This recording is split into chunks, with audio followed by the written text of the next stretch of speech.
It's my pleasure to welcome one of the legends of our industry and a guy who made so much that it is hard to define who he is, to be honest. A creator of the vertical diet and a power lifter, bodybuilder.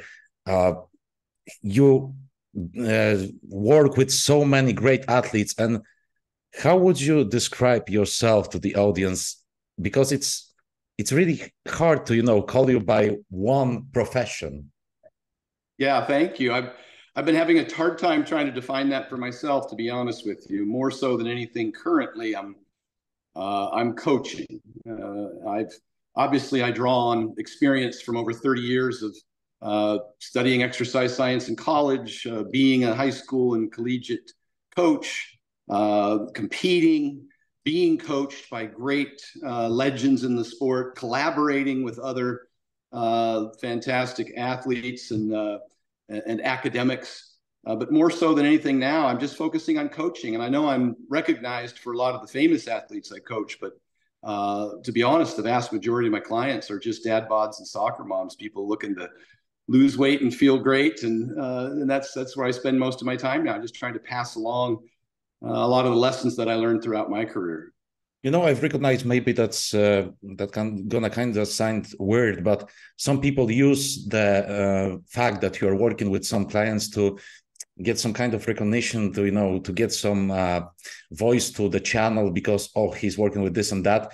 I want to speak strictly about you and your diet and who is it created for and so on. But before we start, you said yourself that you have been being coached by many great coaches. Who were they?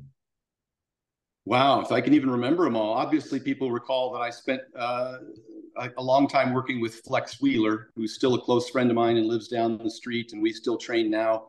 Sorry, you lived with him, yes, if I recall well. You lived with him. Yeah, I moved to San Jose, and I spent nearly 4 months living in a hotel there and training with Flex twice a day when I won my pro card.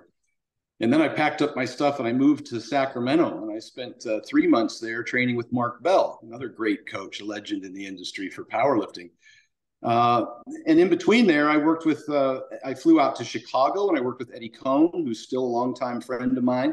And I've attended, lots of seminars. I've did some training with Charles Glass, prepped for a off season with Dave Palumbo, and either, directly or indirectly have worked with some of the greatest gurus in the business, whether I was training with a client or a training partner who utilized them to prep for shows, etc. So I've learned a lot. And I got to tell you, I've learned just as much from many of the great athletes that I've trained as they learned from me. It's always been a bit of a give and take. And so I draw on all those experiences, but I'm cautious now in the age of information to make sure that I bump my anecdotes and testimonials up against the actual literature. And so a number of years ago, I partnered with Dr. Damon McCune, who's a PhD RDN, who was director of dietetics at UNLV and was an instructor in the exercise phys department. And he's my co-author of The Vertical Diet. And we've worked hard. We've attached over 200 references to videos, articles, and peer-reviewed published research to make sure the information we're giving is actually scientific. And then there's obviously a host of incredible resources available now that we just didn't have when we were, I didn't even have the internet when I started competing in 1988. And so, I'm blessed to have access to, I subscribe to many of the academics who also compete, which is really important to me that they do both. If I'm going to listen to them, I want to make sure they have experienced what I've experienced, the blood, sweat, and tears in the iron. And so I'm just trying to gather as much information as I can, and then kind of collate it and deliver it to my clients in a really easy to understand, practical, I say simple, sensible, and sustainable manner, so they can hit the ground running and not have to do all the background work that you and I do on a regular basis, and we enjoy. They don't necessarily enjoy all that. So that's kind of where I'm at now, just a coach, and not necessarily just strength and conditioning, but also just regular everyday folks. What's the main difference between powerlifting and bodybuilding? Because you have done both with success, but those are two different sports, especially when it comes to training, right? Absolutely. And when I was coming up in bodybuilding, I used to think the stronger I got, the bigger I would get. So I would just lift as heavy weights as I could. But they're very different. I don't think powerlifting contributes very much to bodybuilding, to be honest. I think bodybuilding contributes a great deal to powerlifting. Okay. More muscle can become a stronger muscle. But I found that when I was doing heavy singles, etc., that it just didn't lend itself to hypertrophy. We know now that anything in, say, 5 to 30 rep range will provide equivalent hypertrophy outcomes so long as you have sufficient intensity within a rep or two of failure. Those are equivalent. But for strength, for powerlifting, that's specific. You do need to be in the lower rep ranges, the 5s or below. There's a lot of nervous system training involved with that. For strength, you want to recruit multiple muscle groups in performing a movement. For bodybuilding, sometimes it's beneficial to expose or exploit just one body part and try and avoid recruiting other body parts. For bodybuilding, you want a significant range of motion. We see that the lengthened position has a greater hypertrophy response, but with powerlifting, you only want to go as deep as you need to get your white lights, because the more range of motion might compromise strength. So I think those are some of the big differences between the two. And the diet, I have recognized actually that more and more powerlifters are becoming aware of how much diet can bring benefits to their actual performance, because all times it used to be just eat as much calories as you can, just force it. And nowadays people are more aware of the fact that diet, it's not only the amount but as well what we put into our mouths. Agreed. And there's many facets to that. I think the most obvious, as you just mentioned, is that when people dirty bulk, when they just eat just as many calories as they could possibly consume and have no regard for the macronutrient composition, or even more so the micronutrient composition, they tend to accumulate body fat to such a degree that it compromises their long-term health. I've often said that health and fitness are not the same thing. Health is free from illness or injury. Show me somebody who's never been injured, and I'll show you somebody who's never won anything. That's a fact. Fitness is a very different thing. The ability to perform a particular duty or task, and the fitness level required to be a strong man or a world record powerlifter is not necessarily healthy. And the same could be said of a 14-year-old gymnast in the Olympics exposing themselves to, carpal tunnel syndrome and a whole host of other potential injuries. With respect to the dirty bulking, and this is one of the things that I've worked hard with the large athletes that I work with, you end up with fatty liver and a host of other metabolic syndrome problems as a result. High blood pressure, high blood sugars, high cholesterol, dyslipidemia. And those things can shorten your career, just make you generally lethargic. You can certainly get equally as strong in the short run, but I think that you compromise your health long term. And I competed for nearly 30 years, from 1988 through 2015. So I think I'm testimony to the fact that if you try and mitigate damage, it's a term I use very often, by eating a quote unquote healthier diet, and we can get into that, but also periodizing your weight. I don't like my athletes to stay heavy year round. I benefited, and this is strictly in retroflecting, or what's the correct terminology? It's just reflecting on my career of having bodybuilded and powerlifted. Alternatively, I would bulk up as heavy as I could get to get as strong as I could get, and then I would diet down to single-digit body fat to compete in bodybuilding. And I would go back and forth throughout my career.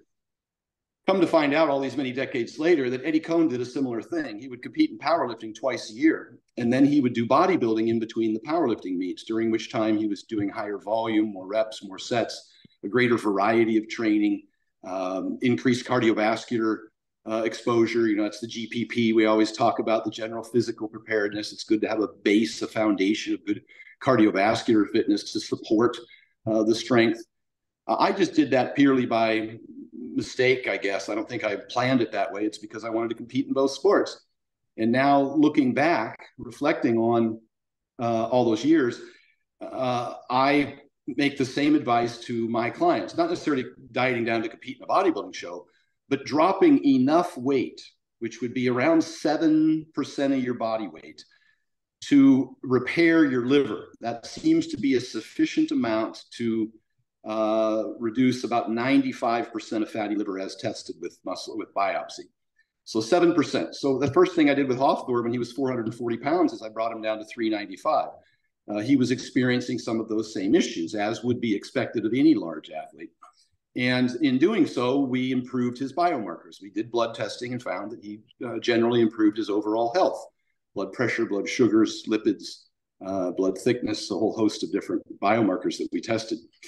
And then when we took him back up to 440, what I would do is I reduce saturated fats. It seems that even if you equate for calories, a high saturated fat diet will accelerate fatty liver to a greater degree than monounsaturates, polyunsaturates, or even carbohydrates. And so I would use a lower fat diet overall and a lower saturated fat diet, and then I would dramatically increase his calories utilizing more carbs in this instance, and getting sufficient fiber as a foundation, usually high potassium foods, potato, oatmeal, fruit is fantastic. Fruit has great anti-inflammatory effects. It reduces ALT liver enzymes. It reduces C-reactive protein, which is an inflammatory marker. So I find fruits to be a fantastic addition. For weight gain people, I was using just a few ounces of orange juice, 3 or 4 ounces of orange juice with each meal as a citrus flavonoid, which tends to help with reducing inflammation from large fat meals or high calories. So that's some specificity. We got sufficient choline into his diet that can reverse or prevent fatty liver disease, and that can come either from supplementation at about 1,000 milligrams a day, 300 milligrams 3 times a day is a better option than just one bolus of 1,000 milligrams. Egg yolks provide a sufficient amount of choline. Presuming you don't suffer from hypercholesterolemia. Some people are hyperabsorbers of dietary cholesterol, and that may result in elevated LDL. But the vast majority of the population is not a hyperabsorber, and cholesterol in the diet does not necessarily impact LDL, whereas saturated fat would elevate LDL in most cases. So sufficient choline, vitamin D3. Usually I find these athletes are deficient in vitamin D. And we can do that on a blood test using a vitamin D25 hydroxy test. And then maybe even some more specific things for liver health, such as NAC, N-acetylcysteine, which increases glutathione production, which helps with the liver. And then TUDCA. You might be familiar with TUDCA, TUDCA.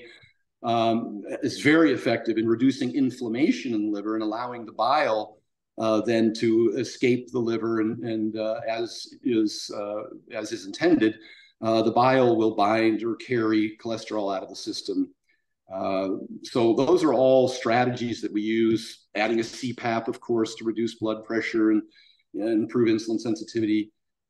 For people who are trying to eat a hypercaloric diet to gain as much mass as possible, we just try and utilize all those strategies to minimize metabolic syndrome.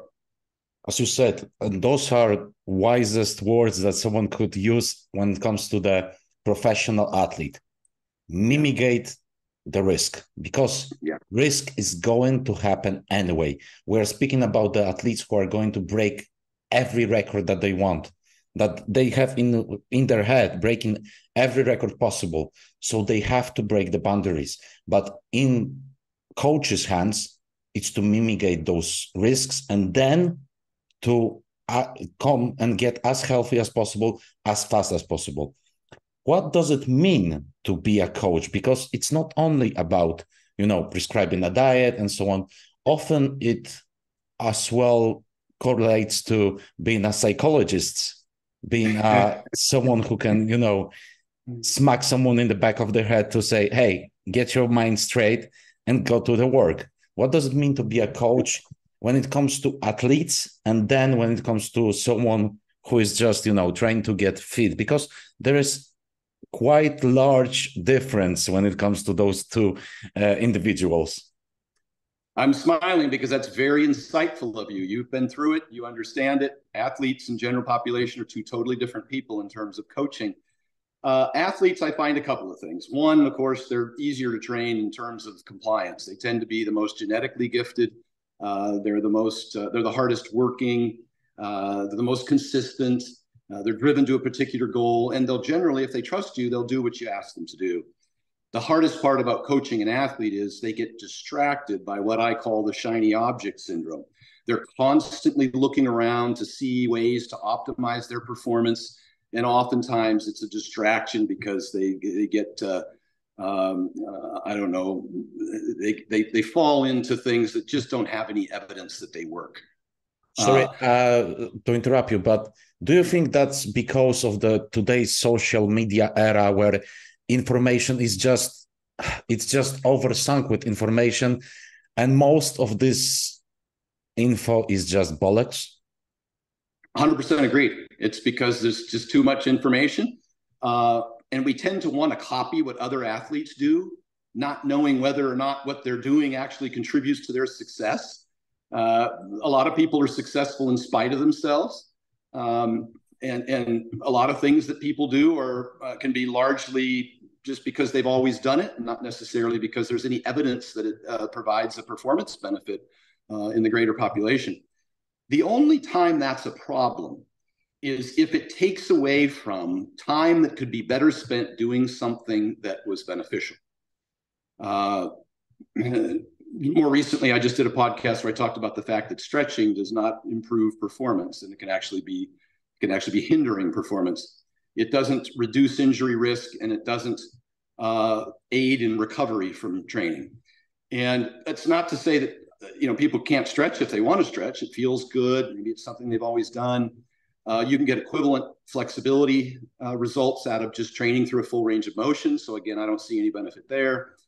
And a lot of people responded and they freaked out because they said that they've always stretched and it helped them with this and that and the other. And look, the placebo effect is real. If you think it works, it works. And if it feels good and you want to do it, great. But if it's done at the sacrifice of training through a full range of motion or just training, period, then it can actually be a hindrance because you may be able to devote more time and energy into something that actually yields a measurable benefit as opposed to doing something like that. I say the same thing about... Let me ask you about the warm-up sets, because warm-up set and warm-up overall, because lots of people you see that when they are even good athletes, they come to the gym and they're starting their workouts like this. Yeah, I think a warm-up should do two things. It should, well, maybe three. It should increase your heart rate. So some form of cardio. Yes, it should increase your body temperature. And it should take you through the range of motion that you anticipate or expect to be utilizing to perform whatever task it is, whether it's lifting, or it's a sport. You might use dynamic warm-ups and do skips and hops and some bounding. But if you're going to squat, your warm-up should probably go through that range of motion, meaning that getting under an empty bar can be a warm-up and just doing 10 reps there until you feel warm. Someone old like me, I'm like the Tin Man without an oil can, and getting down into a squat without some elaborate, warm-up process can be challenging. So what I've found is if I get on one of those bikes with the handles, what do you call them? Bikes? What's that? Equivalent bikes, something like this? Yeah, just a high-speed bike with the handles that go like bike. this. Yeah, an air bike or whatever it's called. If I get on one of those, one thing that's neat about that is one thing that you lose as you age is power, just speed. And we tend not to do very many explosive things as we age because it exposes us to potential injury risk, of course. Speed is pretty deadly when your old bones and tendons are tired. But that allows me to express some power. And it also takes me through a range of motion that I'm going to be replicating because my hips and knees are at 90 degrees on the bike. And I get my heart rate up significantly. I can actually get a little HIIT work out of it. And it kind of replicates the same energy system that I'll be using, the phosphocreatine system, when I'm training. So I'll do about 4 10-second sprints with a minute rest. And to be honest, I can run right over to the bar and put 135 on and start dropping down into a squat and start building up from there. So it's important that the warm-up doesn't take too long. It doesn't tire you out, that it doesn't burn up too much glycogen that you're going to be utilizing for your training session. I think those are all, potential problems with it. Other than that, it's very personal. If you want to roll on a foam roller, if you want to, dance around the gym in some bands and stuff, I've done all of those things over the years because they just kind of make you feel like you're ready, and that's the intent of warm-ups. But that's still kind of quite of placebo effect, as you said. If it makes you feel good, do it. That's simple, like that. Simple as that. If it prepares you, but it doesn't destroy the movement. So the main object as well are always of the warm-up is the full range of motion and working within that. Yeah. I'll give you another specific example with respect to athletes doing things that probably don't improve performance, and that's speed and sprinting. And I've worked with sprinters since the University of Oregon track team way back in the early 90s, and that's Tracktown, USA. And that's where the Olympic trials are held. I mean, track. It's Nike's hometown. So I worked with some of the greatest track athletes in the world. One of the things they used to do was a lot of running in sand, or running with parachutes, or doing a lot of speed ladder drills, and a lot of hand stuff. And I just, at the sacrifice of something more beneficial, such as increasing force production, and my favorite exercise for that is the box squat. If I can get them stronger, I can get them much faster than if they were to utilize a ladder drill. And then just some sort of power explosive. It could be a box squat. I like to use weighted dumbbells and just have them jump. They have those banded platforms that you can put them on that they can jump. And not even a lot of that. All you're trying to do is stimulate the nervous system to fire very quickly. I like overspeed training for that, running on a treadmill at an excess of your current speed capacity. So that would be a specific example of where somebody might spend a whole lot of time working on quote unquote technique or speed drills, when if I can just get them stronger on a box squat, then I can run a 40 once a month and see a tenth come off their time. One of the best places in the US that does that, and has done it for 20 years on thousands and thousands of athletes, is website, or their Instagram is @explosive mechanics. And I had the chance to work with him in at his gym years ago. And it's an eye opener how transferable strength is to speed to a point. If you're squatting double body weight, getting even stronger probably won't have as significant a contribution to speed at that point. But usually most of the slower athletes I work with, they just aren't squatting double body weight. And that's where you start, is get them stronger and then they'll be faster. Stan, the main question of our today, even though we spoke already for half an hour, but I want you to explain to people, even though you have already in some kind of manner, because you spoke about working with Hafto and what benefits does your input gave him. What has vertical diet have been created for? What are the main principles, and who is it aimed at?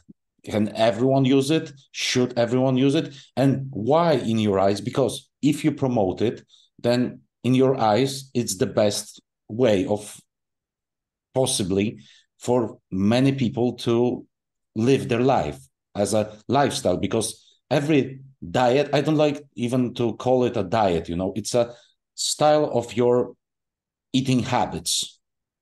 Agreed. Originally it started because I was involved in the bodybuilding and powerlifting industry. And I noticed that in the bodybuilding industry in particular, that the diets were over restrictive. They were eating too few foods, particularly for women, and they would suffer from the female triad and end up with amenorrhea, cessation of the menstrual period. Then ended up with bone mineral density loss, osteoporosis, osteopenia, hypothyroidism, losing hair and energy and all that other stuff. So that was the primary reason that in terms of bodybuilding, that I wanted to introduce a diet that was more inclusive. And back then, and even currently, guru dieters, they tend to demonize a lot of different food groups. Don't eat red meat. Fruit, for example. Yes, food. So they'll tell you not to eat red meat. They'll tell you not to eat dairy. They'll tell you not to have fruit, even in some cases. Take the egg yolk out and just eat the whites. I have read like 2 days ago a story of second place Miss Olympia or third place, someone who is really high in the Miss Olympia. Why not eat fruit? It's a sugar. I'm like, what? We live in a in what century do we live that you still believe in that? Yeah, it's terrible. So it's really, I wanted to build a foundation. That's what the vertical diet is intended to do. The idea was you can't put a 3-bedroom house on a 2-bedroom foundation. So I wanted to build a broader base foundation that included more of those foods. I trained Nadia Wyatt, who took 3rd in the Miss Olympia, and she ate steak and potatoes and fruit and dairy every single day. Now, dairy is a spectrum. You can, based on your tolerance level, maybe a fat-free Greek yogurt would be much more tolerated than, say, milk.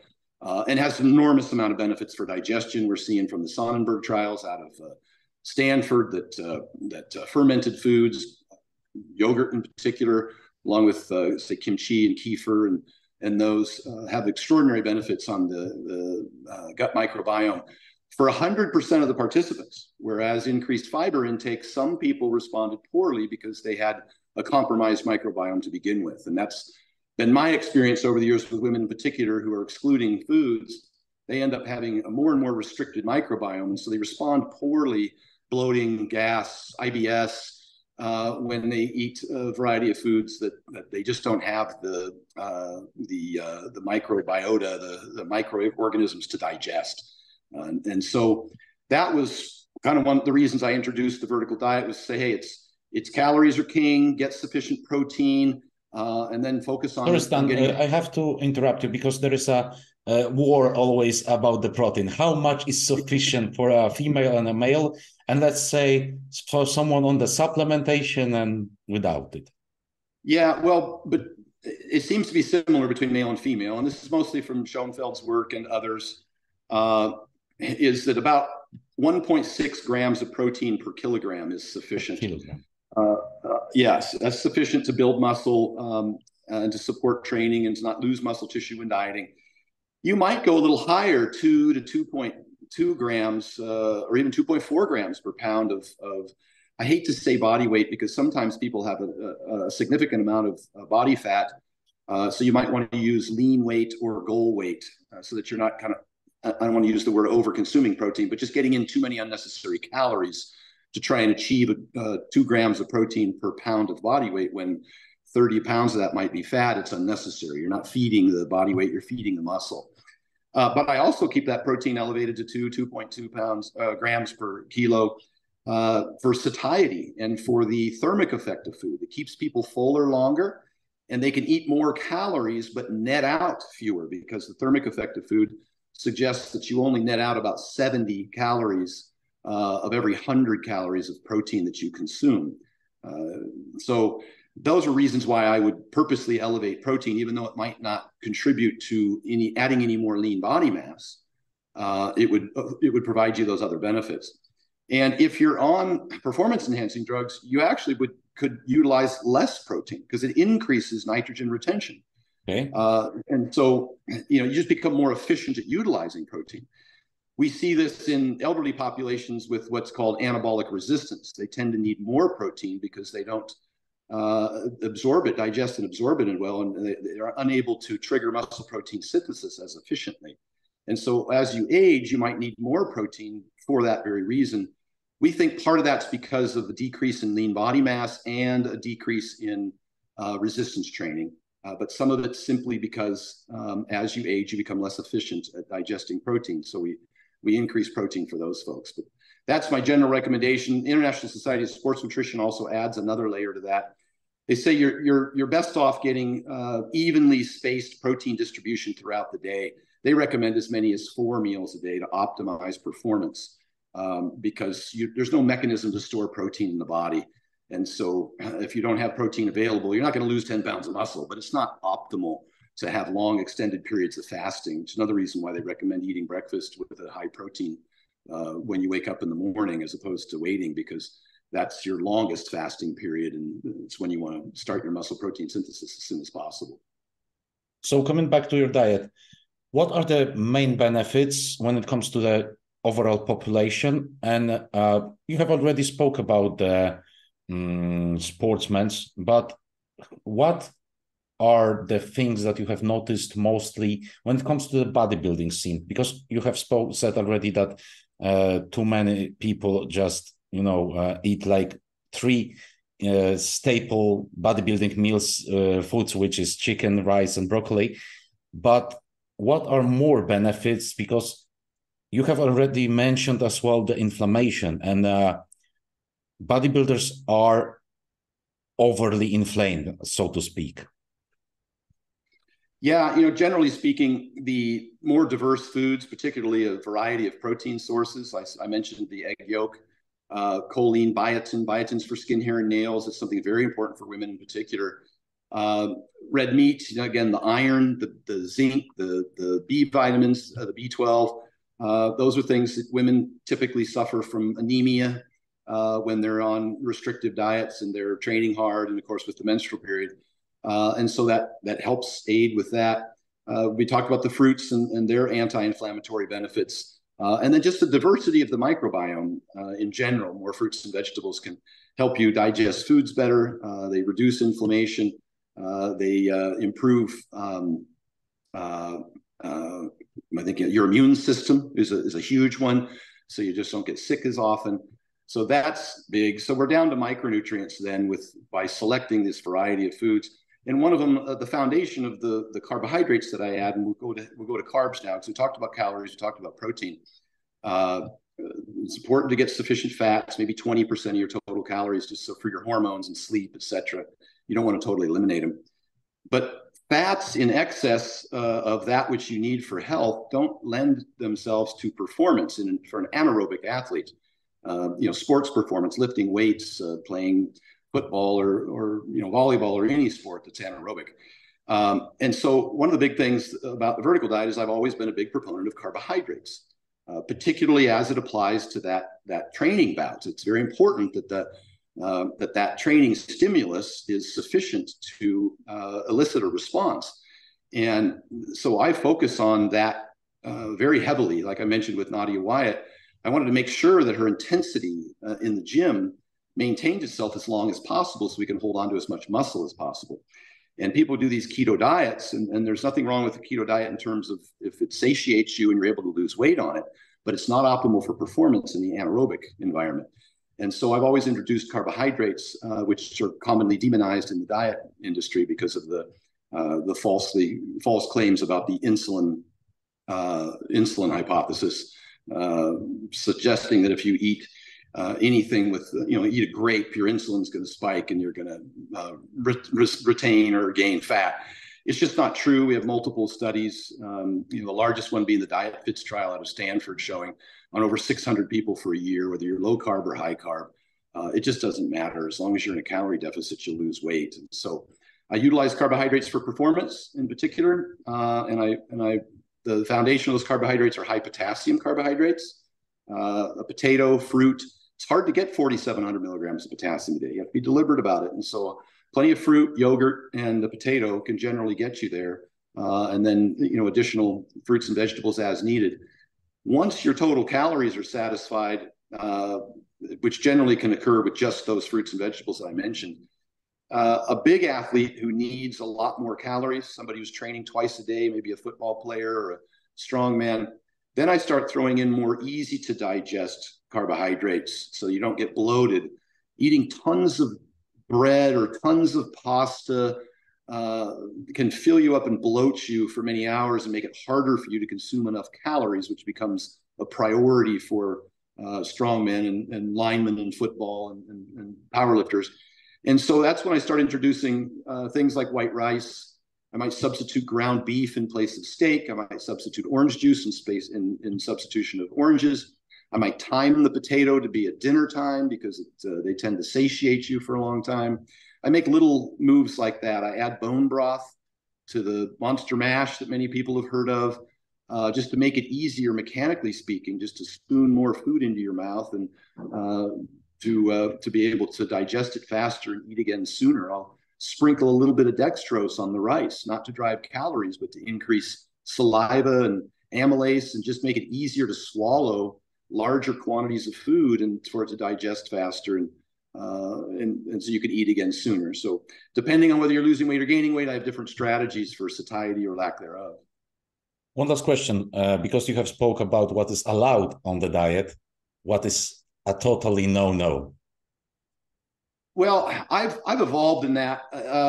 I want people to eat more whole foods and less ultra-processed foods, particularly if they're dieting, because we know that from Kevin Hall's studies that when you eat more ultra-processed foods, you tend to eat more calories in a day that just lack the satiety benefit. I have said in the past that in a YouTube video when I said the real poison that's killing us, I referred to seed oils, vegetable oils. But I spoke in there about the fact that it was those oils were part of ultra-processed foods and deep fried foods. Those are bad oils. We consume about 70% of seed oils as part of those foods. And we consume about 70% of our total calories from ultra-processed foods. And so in that respect, I'm right on point that seed oils that are part of ultra-processed foods, deep fried foods, reheated oils are inflammatory. Those are definitely something you should stay away from. But if you're going to put a little bit of cold pressed canola oil on your salad, then we're finding out in the research now that that does not have what we used to say it was toxic, but it's not. That does not have, and it may even be beneficial as compared to saturated fats. If you replace saturated fats with polyunsaturated fats, but not reheated oils and not ultra processed foods, that can benefit performance. And so I'm cautious to kind of put some nuance to that recommendation. I personally don't think very many people put canola oil in their salads. I think they use extra virgin olive oil, which is great. But that's the distinction I need to make, because there's a lot of, the academics in the industry right now are squawking about demonizing foods, which I just spent half an hour talking about not demonizing foods, and then I demonize seed oils, but without, I think, putting the proper context to it, which I just did. So that's the big one that I try and avoid. The other thing I do make mention of is that for those people who have a compromised gut microbiome and have IBS and severe gas and bloating, using low FODMAP foods, FODMAP, fermentable oligodimonosaccharides and polyols, it is a form of elimination diet. It's the most studied and most effective elimination diet out of Monash University in Australia. If you suffer from IBS, a low FODMAP diet is generally recommended by nutritionists and gastroenterologists as an initial intervention to get some relief from those symptoms. And we see significant relief using that diet, more so than any comparable diet. But it's not something you're supposed to stay on forever. You're supposed to reintroduce foods that allow your gut microbiome diversity to improve over time.